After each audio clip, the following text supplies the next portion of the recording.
चालू आहे का? वक्रतुंडेचा गण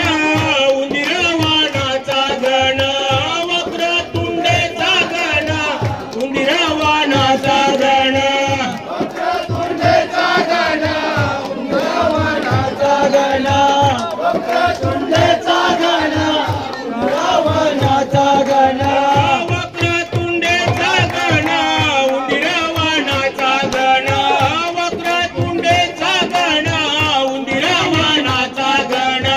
वक्रतुंडेचा गण उंदीरवानाचा गण वक्रतुंडेचा गण उंदीरवानाचा गण शिरी मुकुट त्याला शोभला